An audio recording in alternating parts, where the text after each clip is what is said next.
Welcome to Raw Tales Africa. Please don't forget to like, subscribe, and turn on post notifications because it will mean the whole world to me. Now, let's get right into the story. The government hall was packed with politicians, contractors, and dignitaries, all waiting for Governor Adetolu's announcement of the new state transportation contract worth over 200 million naira. It was the biggest opportunity of the year. Standing at the back of the room, clutching a one envelope containing his proposal was Charles Nze. His borrowed suit was too big. His shoes were old but polished, and his hands trembled slightly as he watched the powerful men around him laugh and network with confidence he could never afford. At the front table sat Chief Okoro, the wealthy transport mogul who owned half the luxury buses in Lagos. His gold chain caught the light as he leaned back in his chair, already counting his millions. Everyone knew the contract was his. After all, who was going to give 200 million naira to a poor taxi driver? Chief Okoro noticed Charles standing awkwardly near the wall and burst into laughter. Look at this one.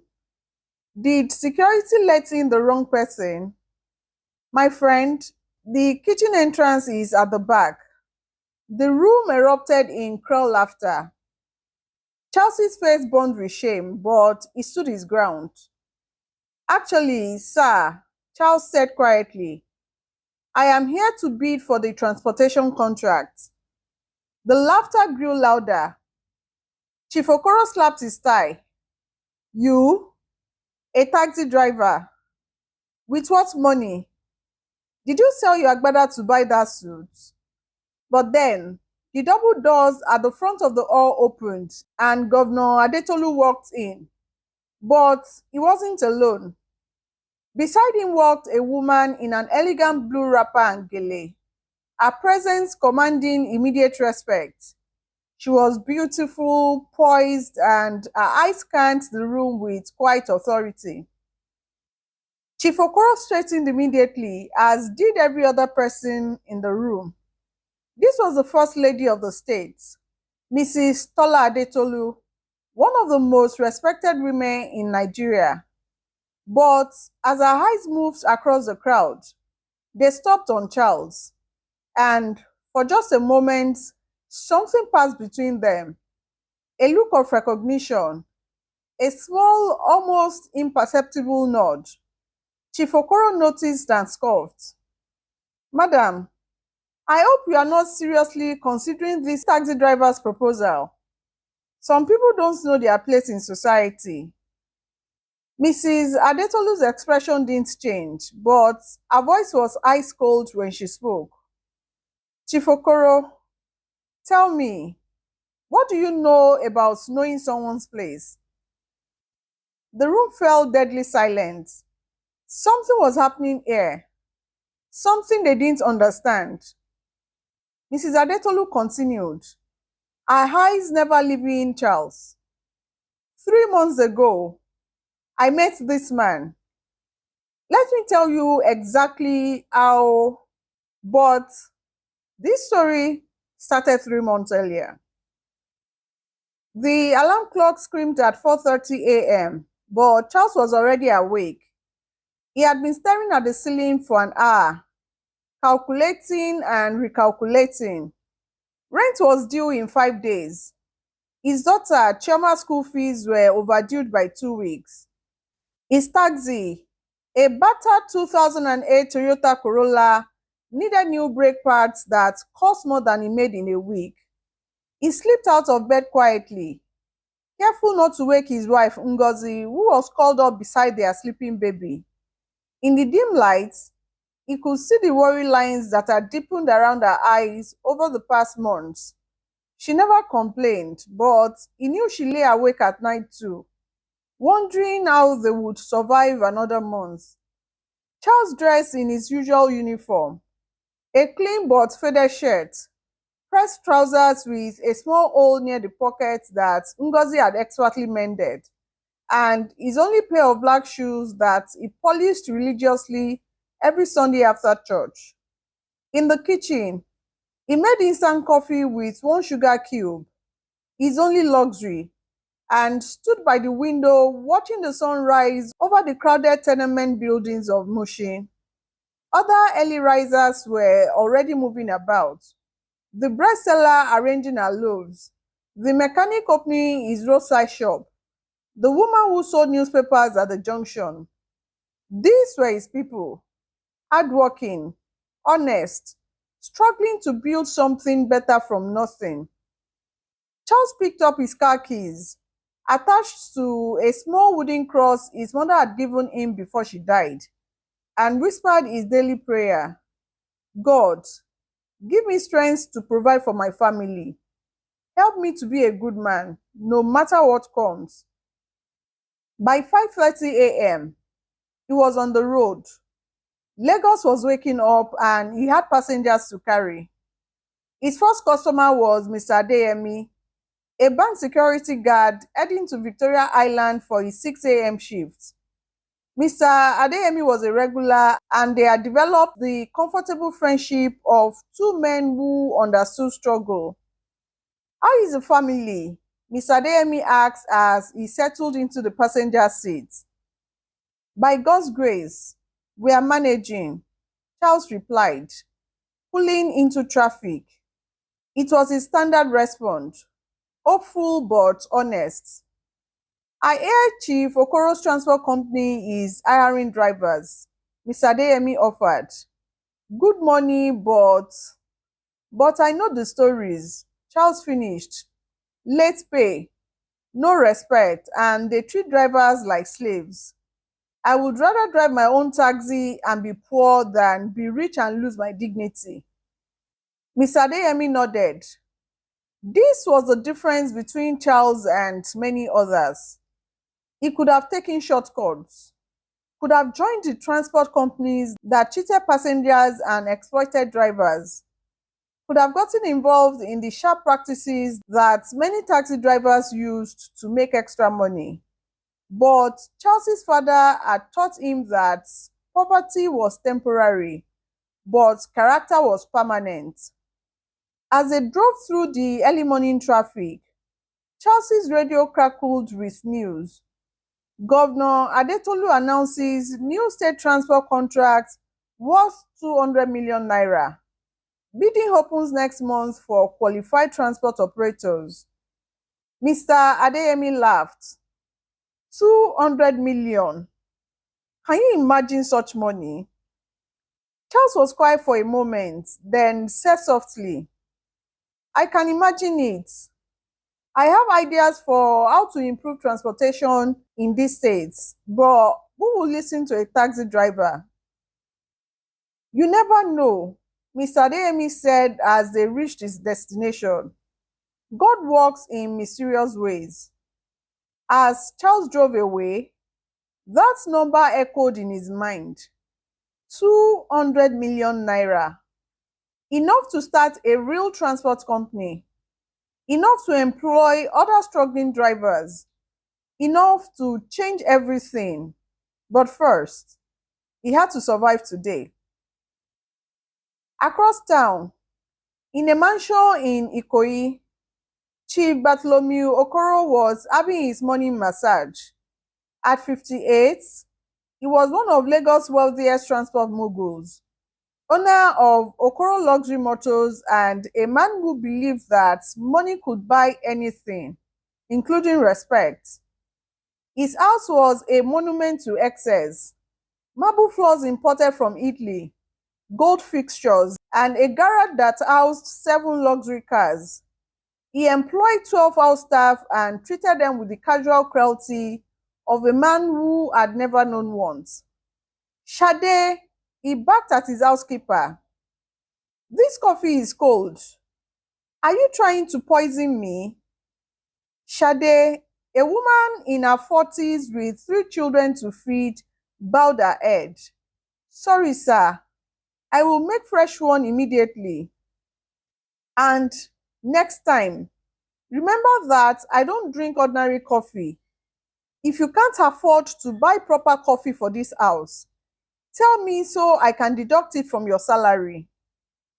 As Shade hurried away, Chief Okoro's assistant, James, entered with the morning newspapers and his iPad. Good morning, Chief.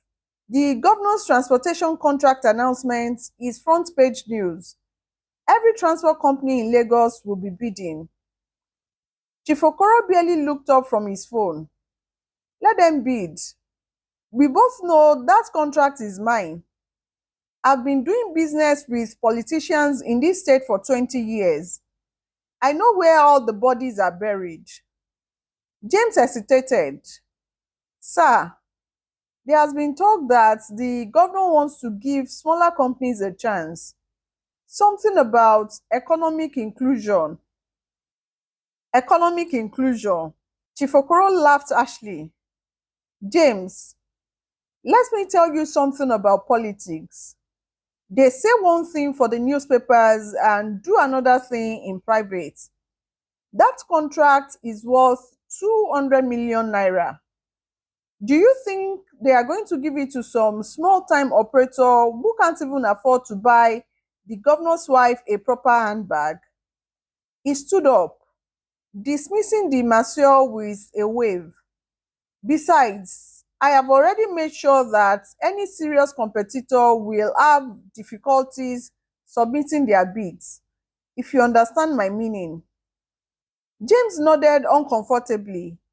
He had worked for Chief Okoro long enough to know that his boss played dirty when necessary. There is one more thing, James said carefully. Some of the taxi drivers have been talking about forming a cooperative to be together.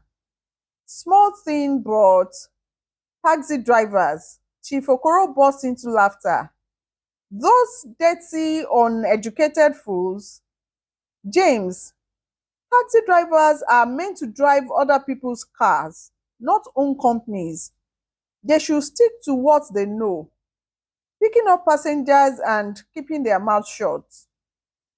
He walked to his window, looking out at the swimming pool where his third wife was sunbathing. You know what the problem with poor people is? They don't know their place. They see money on TV and think they deserve it too. But God made some people to be rich and others to be poor. That is just the natural order. Chief Okoro's phone rang. It was Governor Adetolu's chief of staff. Good morning, Chief. The governor wanted me to call and let you know that the bidding process for the transportation contract will be completely transparent. Every qualified bidder will get equal consideration. Chief Okoro's smile faded slightly. Of course, of course. Transparency is important. But surely the governor understands that experience matters. We can't give such a massive contract to anyone who submits a piece of paper. The governor is committed to giving everyone a fair chance, Chief. May the best proposal win. After the call ended, Chief Okoro threw his phone onto the bed. Politicians were becoming too righteous these days, but he had ways of dealing with righteous politicians. James, get me the list of everyone who is planning to bid for this contract. We need to have some conversations. 3 weeks after the contract announcement, Lagos was hit by one of his legendary rainstorms, the kind that turned roads into rivers and brought the city to a standstill. Charles had been driving for 16 hours straight, trying to make extra money for Chioma's school fees. His back ached, his eyes were burning, and the windshield wipers on his ancient Toyota were barely keeping up with the rain. It was nearly midnight when he saw her. She was standing under a broken street light on Obalende Road, one hand holding a small bag, the other pressed to her very pregnant belly. She was soaked through, a simple dress clinging to her body, and she was clearly in distress. Most taxi drivers would have driven past. Late nights, pregnant woman, obvious trouble. It was a recipe for complications, but Charles's mother had taught him that you never leave a pregnant woman in need, no matter what. He pulled over and rolled down his window. Madam, are you all right? The woman looked up, and even in the dim light, he could see she was beautiful. But more than that, she had the kind of face that spoke of intelligence and strength. Her hair was covered with a simple scarf, and she wore no jewelry except a plain gold wedding ring. My car broke down, she said. Her voice cultured but strained. I need to get to Lagos University Teaching Hospital. My time has come. Labor. Chelsea's heart jumped. He had been through this twice with Ngozi and he knew every minute counted. Get in! Get in quickly! He jumped out and opened the back door, helping her settle as comfortably as possible. Her clothes were dripping, but he didn't care about his seat. What is your name? She asked as he started the engine. Charles Nze, madam. And yours? She hesitated for just a moment. Tola, please, can you hurry? The pains are getting stronger. As they drove through the flooded street, Charles kept glancing in the rearview mirror. Tola was breathing heavily, clearly trying to manage her pain with dignity. Her hands were pressed against her belly, and occasionally she would close her eyes and take deep, controlled breaths. Is this your first child? Charles asked, trying to distract her. No, my third, but this one is coming earlier than expected. She paused as another contraction hit. I was visiting a friend in this area when the labor started. My husband is traveling for work. Something about her story didn't quite add up, but Charles was too focused on getting her to the hospital safely to analyze it. The roads were treacherous, with abandoned cars and flooding everywhere. What should have been a 20-minute drive was taking twice as long. Don't worry, he said, navigating around a flooded section of the road. We'll get you there safely. My wife went through the same thing with our children. God will take care of you. Halfway to the hospital, they encountered a police checkpoint. This was unusual for such a late hour and in such weather, but not unheard of. Two officers approached the car, their uniforms soaked. Good evening, officer, Charles said politely, winding down his window. The first officer shined his flashlight into the car, illuminating Tola in the back seat. She was clearly in labor, breathing heavily and holding her belly. Where are you going? The officer demanded. Hospital, sir. The woman is in labor. The second officer walked around to peer through the back window. How do we know you are not kidnapping her? These days, criminals use pregnant women as cover for their operations. Chelsea's heart sank. This was exactly the kind of delay they couldn't afford. Officer, please, look at her. She needs medical attention now. But the officers were suspicious. A taxi driver and a well-dressed pregnant woman at midnight. It looked suspicious to their cynical eyes. Step out of the car, the first officer ordered. We need to search the vehicle. Please, Tola spoke for the first time. Her voice strained but authoritative. I am in active labor. Every minute counts. Something in her tone made the officers pause. This wasn't the voice of a victim or a criminal's accomplice. This was the voice of someone accustomed to being obeyed. But before they could respond, Tola cried out in pain, doubling over as a strong contraction hit. Officer, please, Charles begged. Whatever you think is happening here, this woman needs to get to a hospital right now. The first officer looked uncertain, but his partner was unmoved. Documentation first, license, vehicle papers, and identification for both of you. Charles quickly produced his documents, but when the officer turned to Tola, she shook her head. I don't have my bag. It was in my car when it broke down. The officers exchanged glances. No identification sealed it for them. Both of you are coming to the station for questioning, the second officer announced. That was when Charles made a decision that would change everything.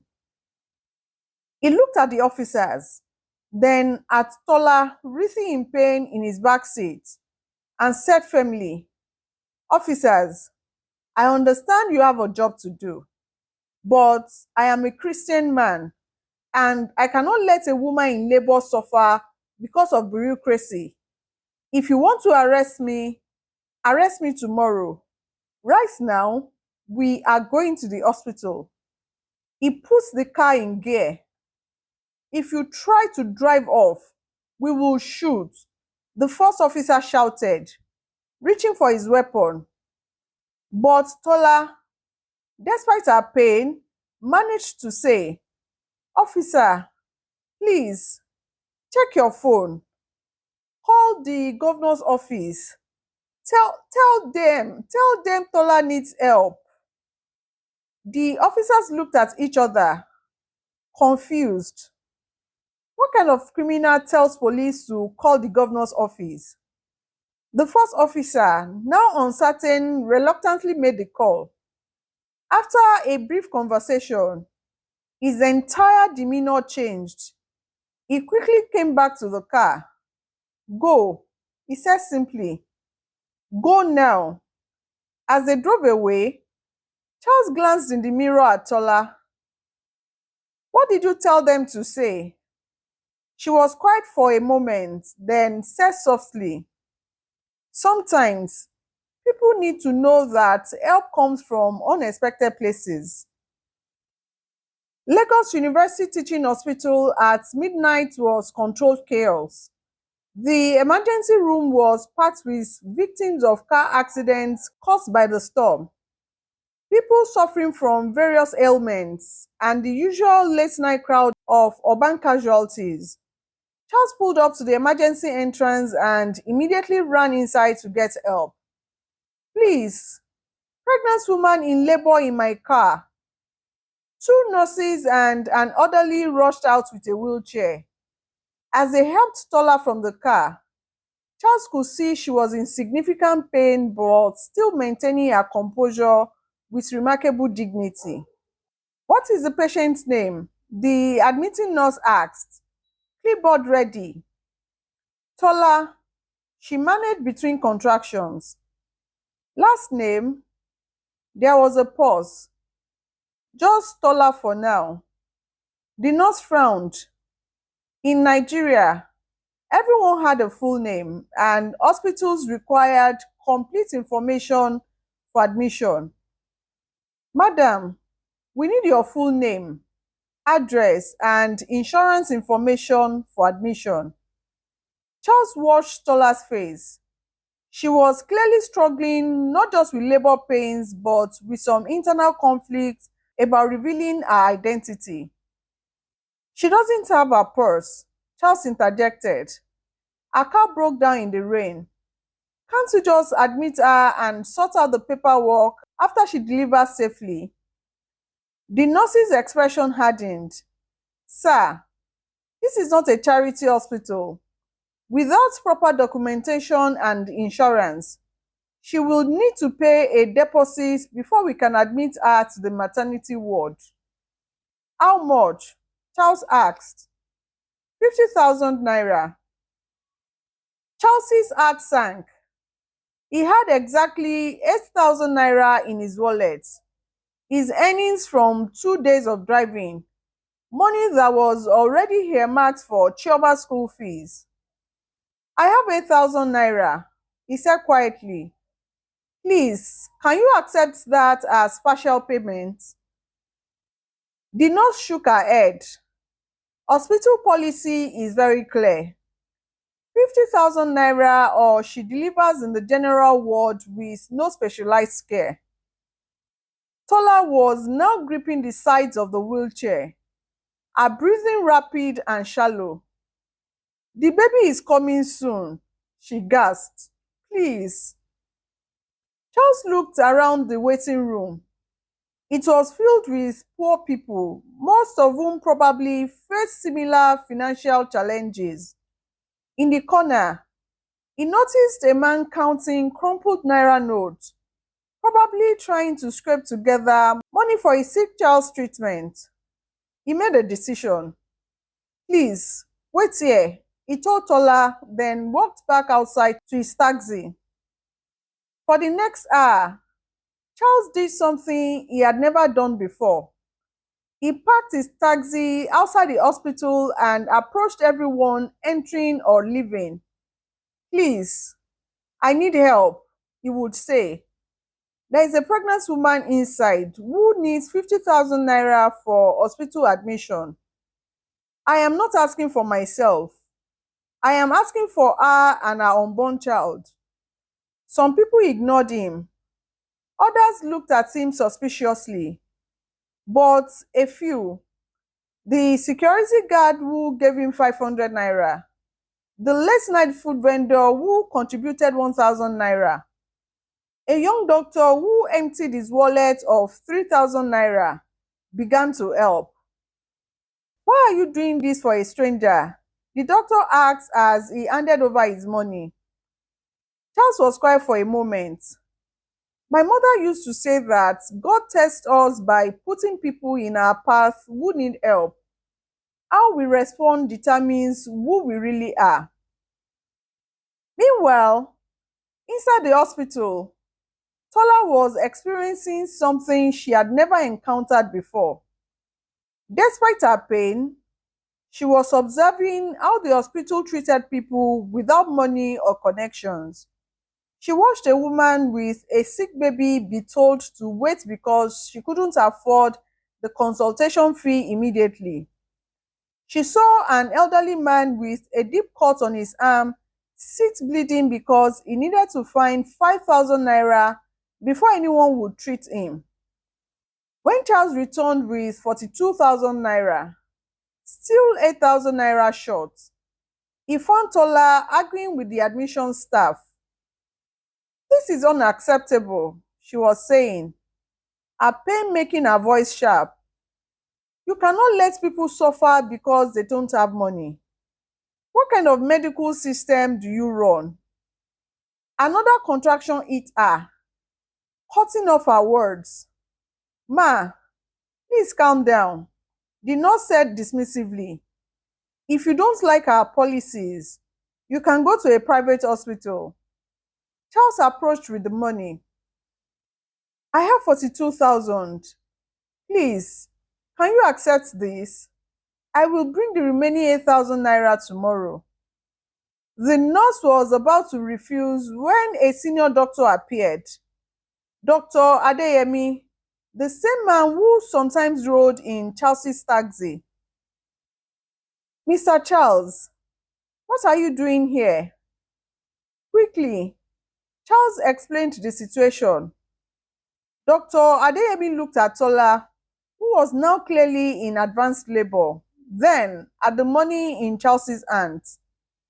This woman needs immediate medical attention, he said firmly to the admission staff. Admit her now. I will take personal responsibility for the remaining charges. As they wheeled Tola toward the maternity ward, she grabbed Chelsea's hand. Thank you, she whispered.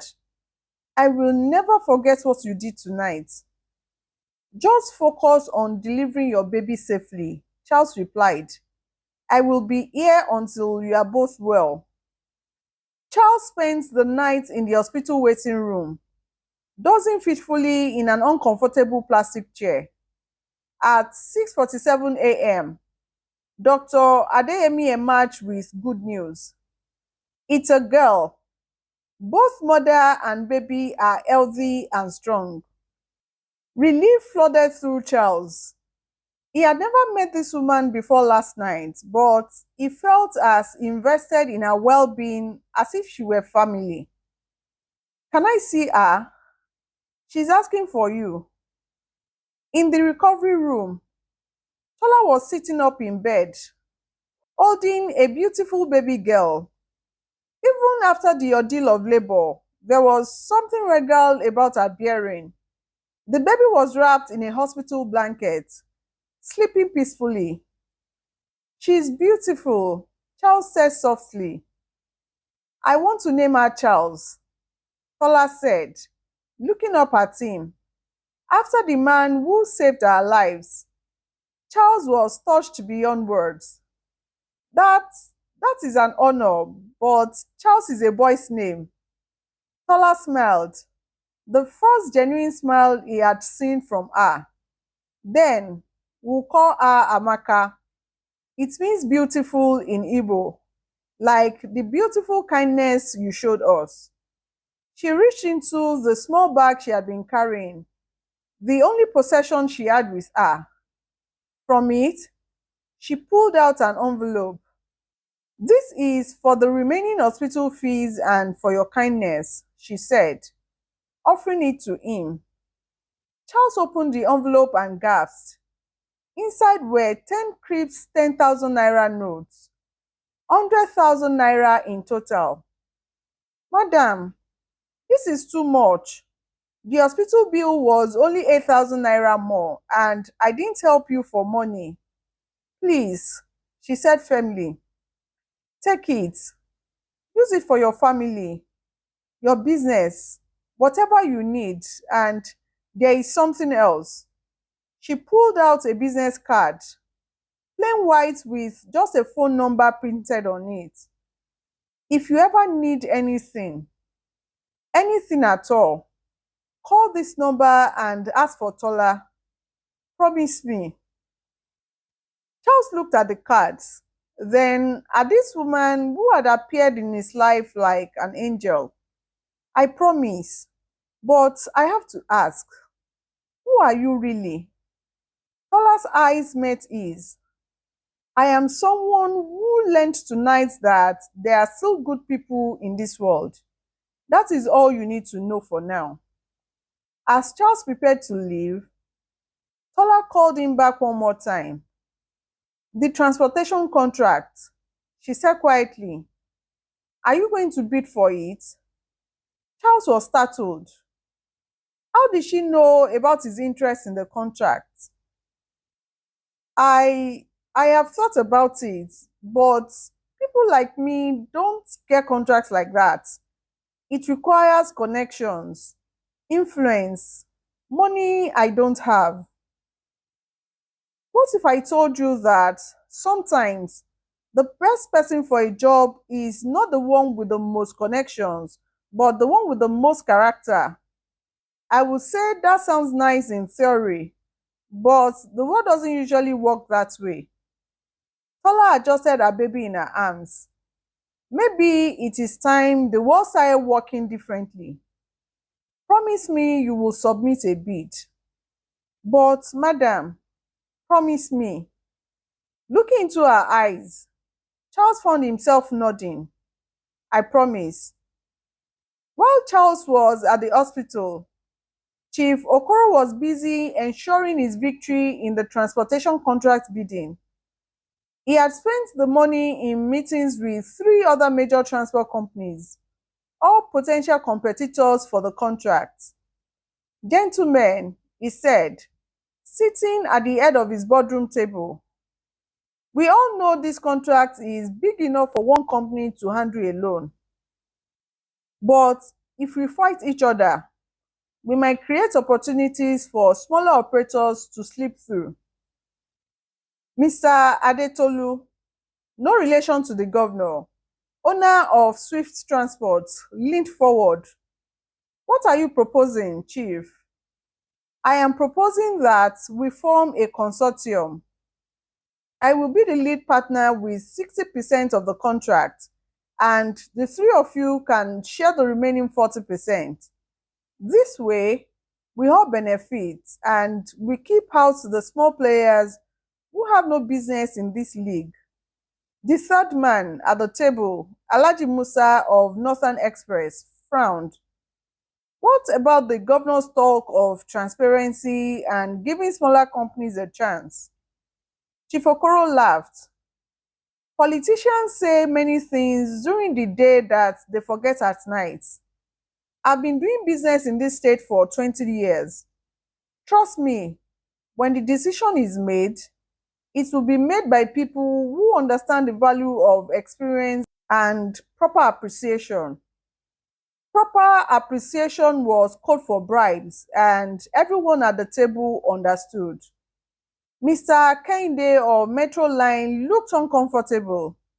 Chief, I've heard that some taxi drivers are actually planning to submit bids individually and as cooperatives. Taxi drivers. Chief Okoro's voice dripped with contempt. Let them submit their little papers. Do you think the governor is going to give 200 million naira to men who can barely afford to maintain their old cars?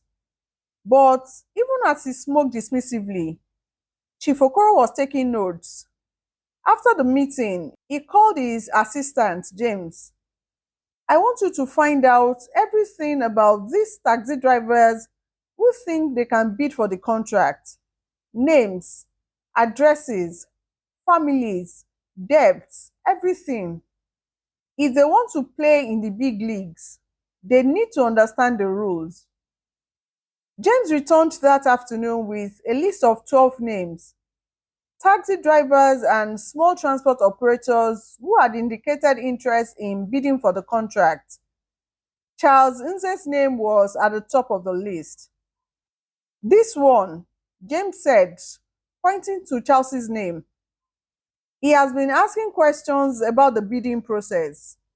Lives in Mushi, has a wife and two children, drives an old Corolla. He has also been telling other drivers that they should form a cooperative to bid together. Chief Okoro studied the information. A troublemaker, someone who thinks he can organize the small people against the big people. He made a decision. Visit Mr. Charles Nze.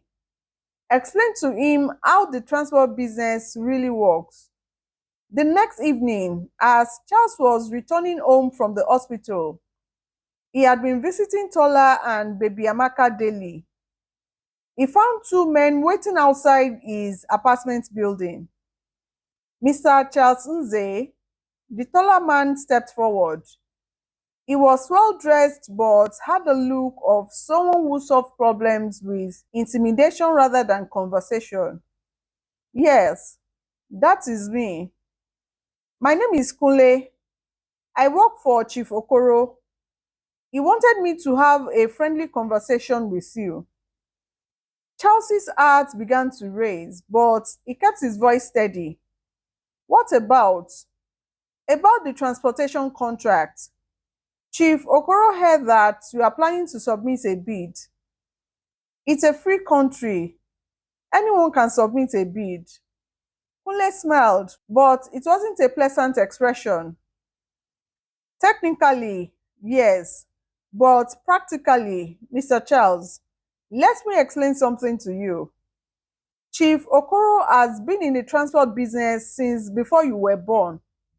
He has contracts with every major company in Lagos. He has relationships with politicians, bank managers, government officials.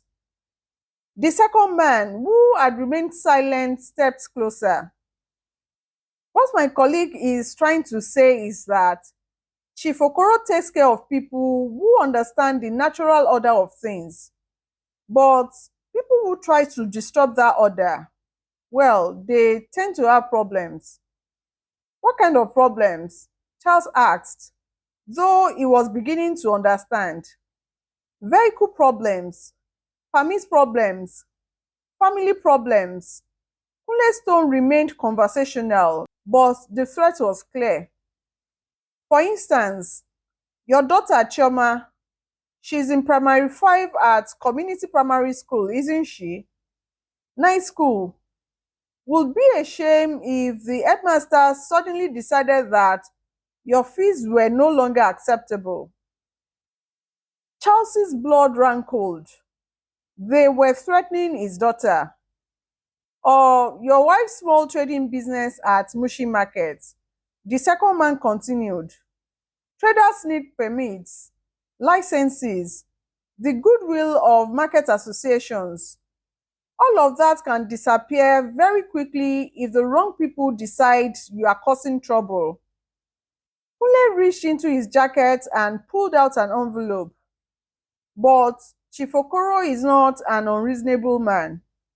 He recognizes that you are hardworking, that you have a family to feed. So he is prepared to offer you something better than a foolish dream. He handed Charles the envelope. Inside is 200,000 naira and a job offer. Chief Okoro needs driver for his luxury bus service, good salary, benefits, job security. All you have to do is forget about this contract nonsense and convince your taxi driver friends to do the same. Charles stared at the envelope.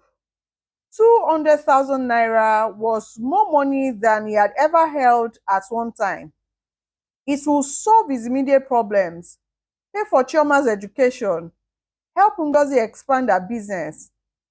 All he had to do was give up his dream and help Chief Okoro maintain his monopoly of the transport industry. I need to think about it, Charles said finally. Of course, Kunle replied, but don't think too long. Chief Okoro is patient, but his patience has limits. We'll come back tomorrow for your answer. As the two men walked away, Charles stood holding the envelope, his mind raising. Inside his apartment, Ngozi was helping Chioma with her homework while baby Kelechi played on the floor. Papa, Chioma ran to him as he entered. Mama said you helped a woman have a baby. Are you a doctor now? Despite everything, Charles smiled and lifted his daughter into his arms. No, darling, I just helped someone who needed help.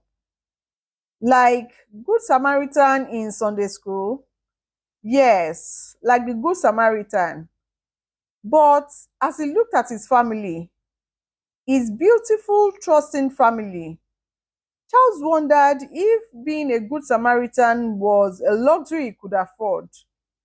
That night, Charles couldn't sleep. He sat at his small kitchen table, the envelope from Chief Okoro's men in front of him, unopened. In his other hand, he held the business card Tola had given him. Two choices, two paths.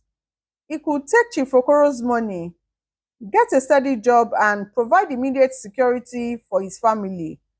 Or he could pursue a dream that seemed increasingly impossible and potentially dangerous.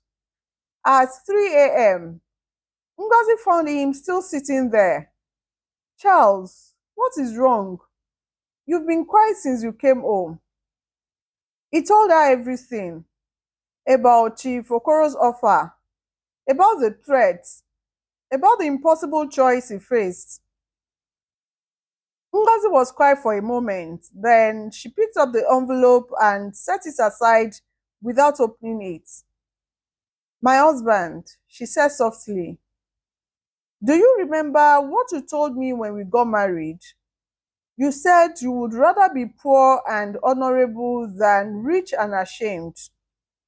That was before we had children, before life became so hard. And what kind of life do we want to give our children? One where they see their father bow to bullies, or one where they see him stand up for what is right, no matter the cost? Charles looked at his wife. This woman who had married him when he had nothing, who had stood by him through every struggle, who somehow always found the strength to believe in tomorrow. But what if I lose?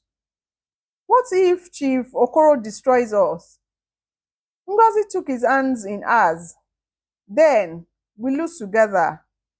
But Charles, what if you win? What if God put that woman in your path? What if He gave you this opportunity, not just for our family, but for all the taxi drivers, all the small people who never got a chance? The next morning, Charles made his decision. When Kunle and his partner returned, they found Charles waiting for them with the unopened envelope. I can't accept this, he said, handing it back. Kunle's friendly marks disappeared. Mr. Charles, I hope you understand what you are choosing. I understand perfectly. I am choosing to believe that this country has room for honest people to succeed. Kunle's expression turned cold. You are making a big mistake, Mr. Charles. Chief Okoro doesn't like to be disrespected. Then tell Chief Okoro that respect is earned, not bought. As the men drove away, Charles felt a mixture of fear and determination. He had just made an enemy of one of the most powerful men in Lagos, but he had also kept his integrity intact. Over the next 2 weeks, Chief Okoro's revenge began. First, Chelsea's taxi was stopped by traffic police every day, sometimes multiple times, for routine checks that resulted in expensive fines for minor violations. Even his usual parking spots were suddenly declared unauthorized, forcing him to drive longer distances to find customers. The pressure extended to his family. Choma School headmaster called to say there were concerns about her father's reputation affecting the school's image. Ngozi found that several of her regular customers at the market were suddenly avoiding her stall. But the worst blow came when Chelsea's taxi was vandalized. He found it one morning with slashed tires, broken windows, and Know Your Place spray painted across the hood. The repair cost would eat up almost everything he had saved, including the money Tola had given him. Maybe, Ngozi said quietly as they surveyed the damage, maybe we should reconsider Chief Okoro's offer. For the first time since this ordeal began, Charles felt his resolve wavering. That evening, as Charles sat in his damaged taxi trying to calculate repair costs, he remembered the business card Tola had given him. He had promised to call if he ever needed anything. But what could a woman he had met once in labor possibly do against someone like Chief Okoro? Still, desperation made him reach for his phone. The number rang twice before a crisp professional voice answered. Governor's office, private secretary speaking. Charles almost hung up. The governor's office, but then he remembered Tola's words. Asked for Tola. Hello, I'm looking for someone named Tola. She told me to call this number if I ever needed help. There was a pause. May I ask who is calling? Charles Nze. I helped her a few weeks ago when she was having a baby. Another pause. Longer this time.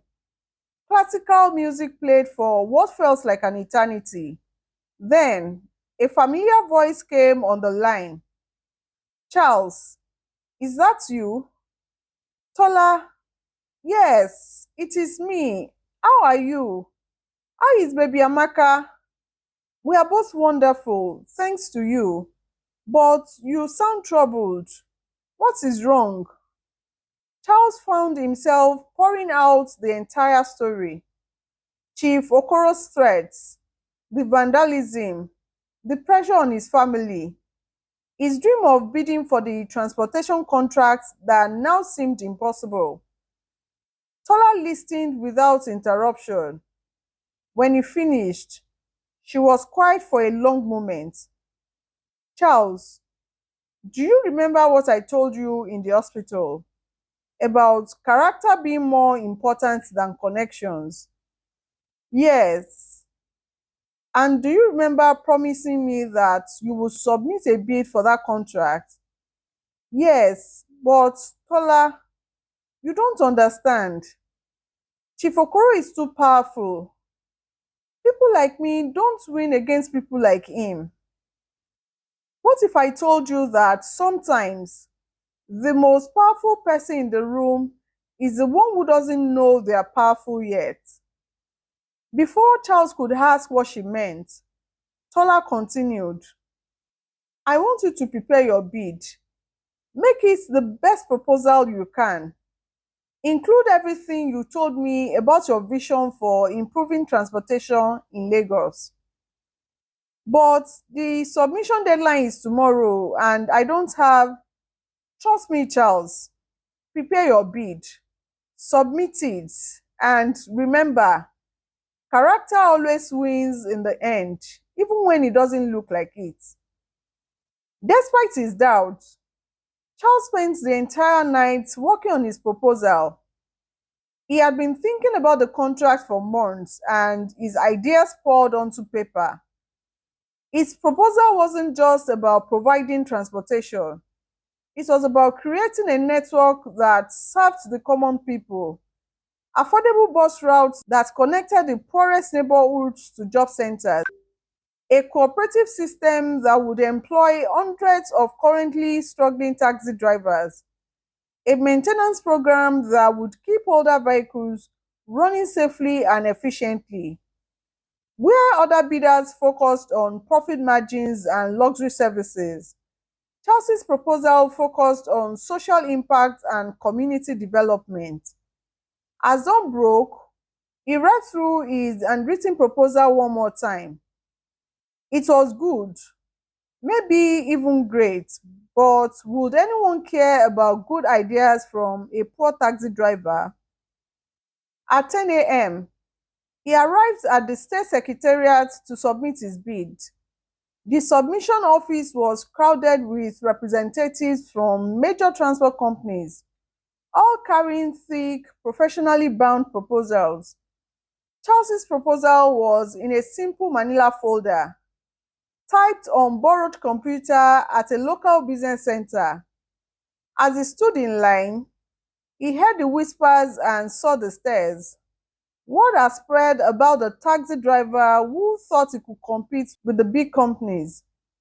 Chief Okoro himself was there, surrounded by assistants and lawyers.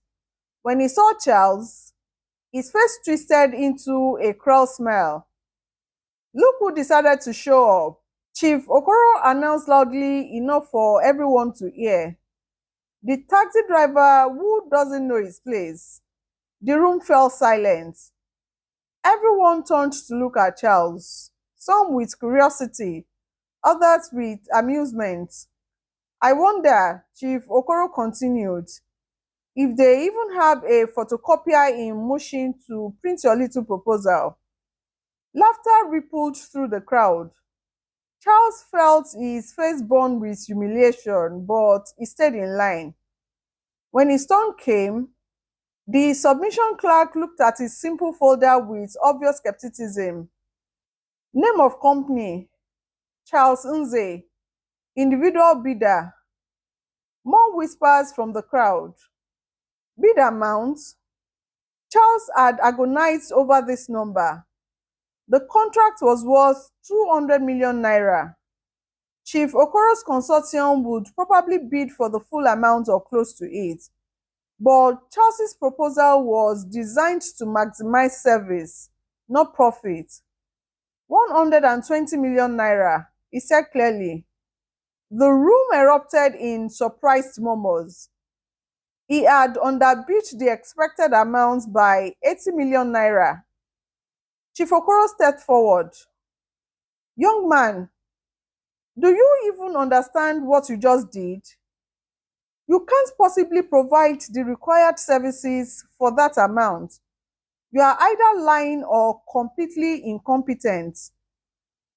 Charles turned to face him.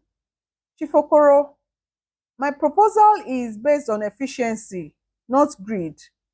I believe the people of Lagos deserve quality transportation at a fair price. Fair price. Chief Okoro laughed harshly. Boy, this is business, not charity. If you want to do charity, go join the Salvation Army. But as the laughter died down, Charles noticed something. Several people in the crowd, clerks, security guards, other small business owners, were nodding in agreement with what he had said. The next 2 weeks were torture for Charles. His taxi was finally repaired, but the financial strain had been enormous. He had to borrow money from three different people just to get back on the road. Meanwhile, Chief Okoro's harassment continued, but something had changed. Other taxi drivers began approaching Charles with words of support. Brother, we heard what you did at the secretariat, said Joseph, a driver who walked the Ikeja route. Standing up to Chief Okoro like that, it gave us hope. Similar conversations happened throughout the city. Charles discovered that his confrontation with Chief Okoro had become legendary among Lagos working class. Videos taken on phones had spread through WhatsApp groups, showing the poor taxi driver who dared to challenge the transport mogul. But Charles also noticed something else. Government officials were visiting taxi parks, asking drivers about their experiences, their challenges, their ideas for improvements. This is unusual, observed Papa Chinedu, an elderly driver who had been on the roads for 30 years. Government people usually only come here during election time. Something is happening. What Charles didn't know was that his bid had triggered a comprehensive investigation, not just of his proposal, but of the entire transport industry in Lagos. Government auditors were discovering shocking truths about Chief Okoro's empire. His companies had been overcharging the state for services, cutting corners on vehicle maintenance, and systematically excluding smaller operators from lucrative routes. More damning were the records of bribes paid to various officials over the years and evidence of intimidation tactics used against competitors. The investigation had been ordered by Governor Adetolu himself, who had been troubled by reports of corruption in the transport sector. But the governor had another reason for taking this investigation seriously. 3 weeks after the big submission, Mrs. Tola Adetolu was in her office at the governor's residence when her secretary brought her a familiar manila folder. Ma, this is the proposal submitted by Mr. Charles Nze, the one you asked me to review personally. Tola, the same woman Charles had helped that rainy night, opened the folder and read through the proposal with growing amazement. Everything was there: the vision for inclusive transportation, the plan to employ struggling drivers, the focus on serving poor communities that had been ignored by existing companies, the financial projections that showed how to provide better services at lower costs through efficiency rather than exploitation. But more than the technical aspects, she could see Chelsea's art in every page. This wasn't just a business proposal, it was a mission to transform how transportation worked for ordinary people. She picked up her phone and called her husband. Shegun, I need to tell you about the taxi driver who saved my life. As the evaluation period neared its end, Chief Okoro grew increasingly confident. His sources in the government had assured him that the contract was still his. A poor taxi driver's proposal, no matter how creative, couldn't compete with his experience and connections. But he had also heard troubling rumors about investigations into his business practices. Nothing concrete, but enough to make him nervous.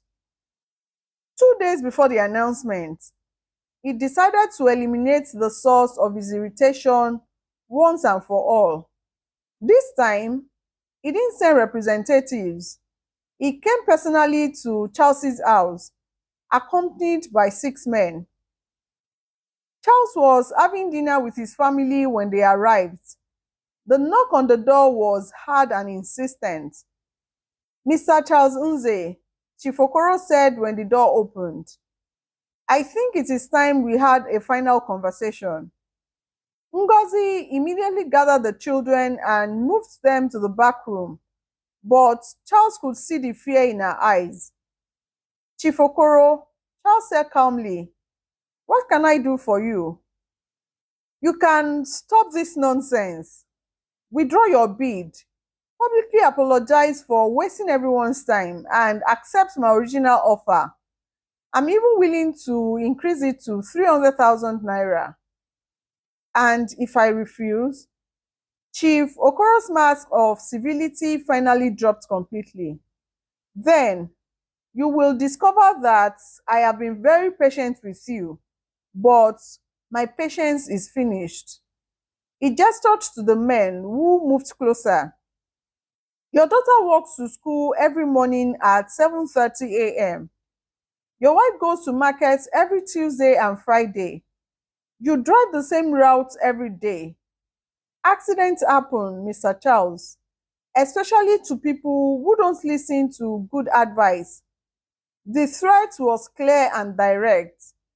Chief Okoro was no longer hiding behind intermediaries or subtle intimidation. Charles felt a cold fury rising in his chest. Threatening him was one thing, threatening his family was something else entirely. "Get out of my house," he said quietly. "I beg your pardon?"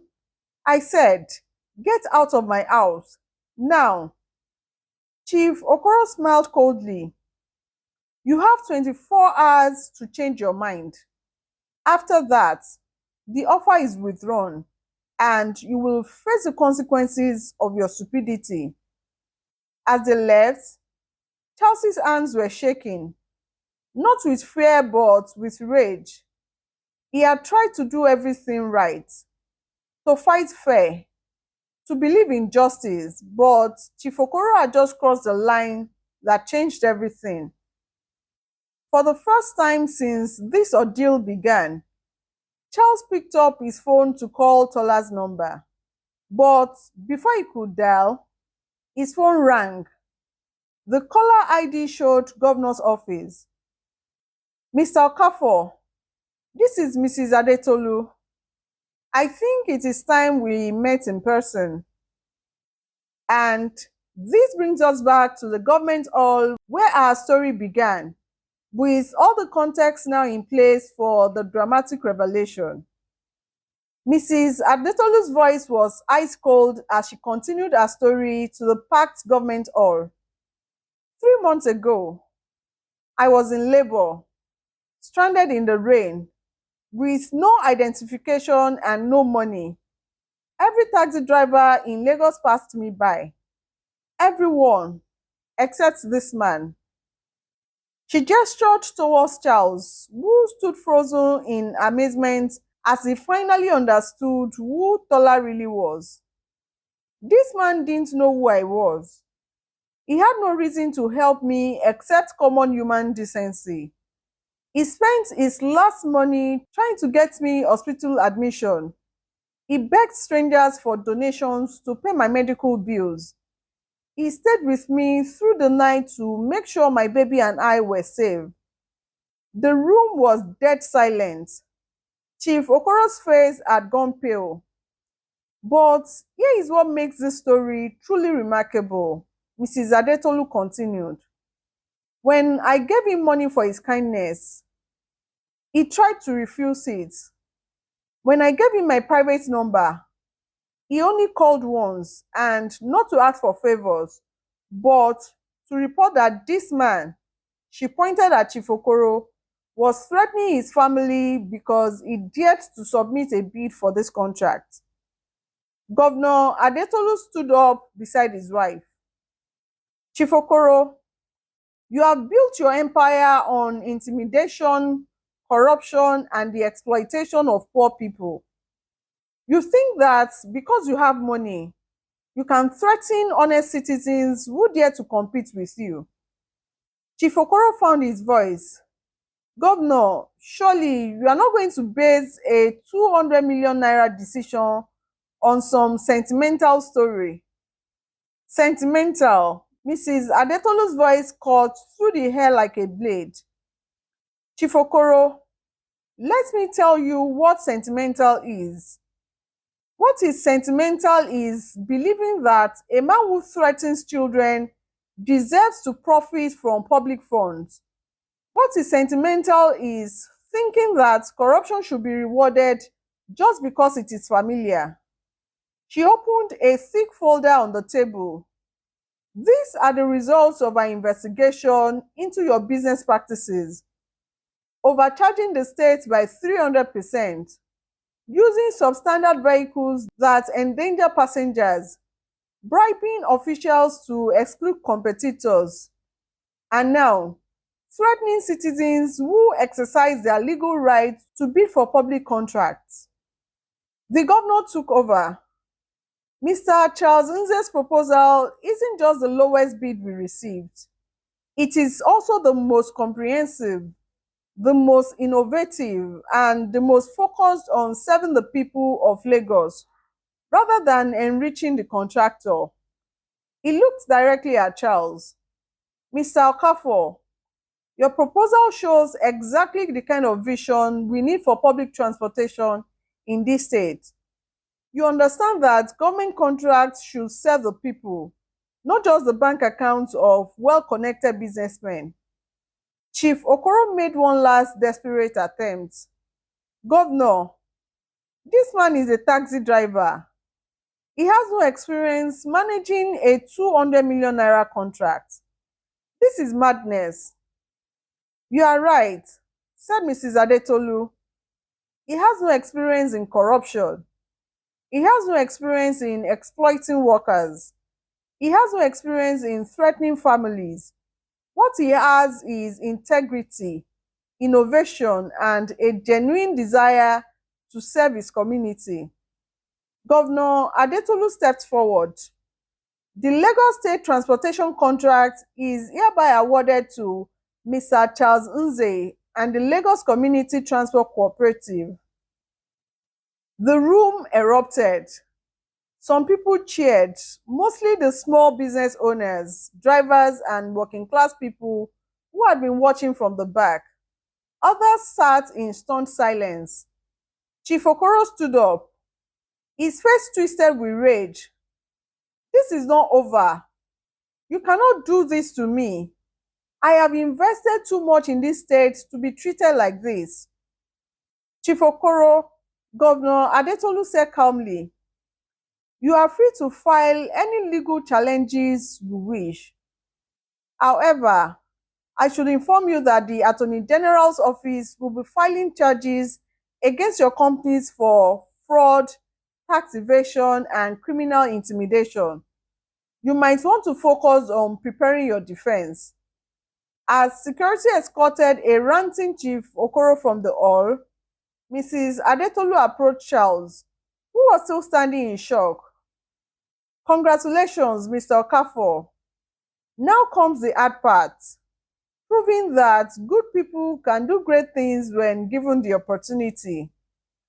Charles looked at this woman who had changed his life twice, once by allowing him to help her, and now by helping him in return. I won't let you down, he said simply. I know you won't, but remember, This contract isn't just about you, it is about proving that Nigeria has room for honest people to succeed. It is about showing that character matters more than connections. 1 year later, the Lagos Community Transport Cooperative had become a model for public transportation across Nigeria. Charles had employed over 200 former taxi drivers, upgraded their vehicles, and created routes that served previously neglected communities. The transport system was profitable, efficient, and beloved by ordinary Lagosians who finally had affordable, reliable public transportation. Chief Okoro was serving a 5 year sentence for corruption and tax evasion. His transport empire had collapsed, but many of his former employees had found better jobs with Chelsea's cooperative. On the anniversary of that rainy night, Charles received a phone call. "Happy birthday, Amaka," he said when Tola answered.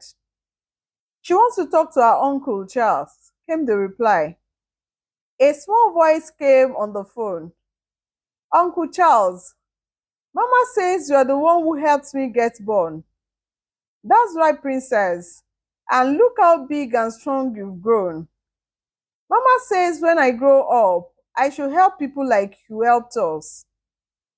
Charles smiled, looking out the window of his new office at the buses and vans of the Lagos Community Transport Cooperative, all painted with the motto, "Service through integrity." "That's right, Amaka. We help people because that's what good people do." After the call ended, Charles sat back in his chair and thought about the journey that had brought him to this moment. It had started with a simple decision to help a pregnant woman in the rain.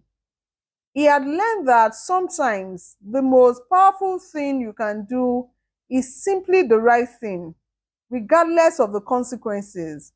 And sometimes, just sometimes, the universe has a way of rewarding that choice in ways you never could have imagined.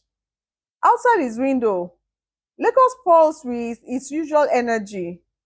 Millions of people trying to make their way in the world, most of them decent people just looking for a fair chance. Charles picked up his phone and called his wife. "Ngozi, it's me. Are you ready for the next challenge?" "What challenge?" "I've been thinking about expanding to other states. Imagine honest, affordable transportation across Nigeria. What do you think?" Ngozi's laughter came through the phone. "My husband, I think you are just getting started." As the sun set over Lagos, Charles allowed himself a moment of satisfaction, not because he had won, but because he had proved that in Nigeria, in any country, good people could still triumph over those who used wealth and power to oppress others. The taxi driver who had once struggled to pay his daughter's school fees was now employing hundreds of families and transforming public transportation across the state. But more than that, he had become a symbol of hope for ordinary people who dared to dream of something better. And it had all started with a simple choice to help a stranger in need. Don't forget to like, subscribe, and turn on post notifications for more inspiring stories from Raw Tales Africa. What did you think of Chelsea's incredible journey? Share your thoughts in the comments below.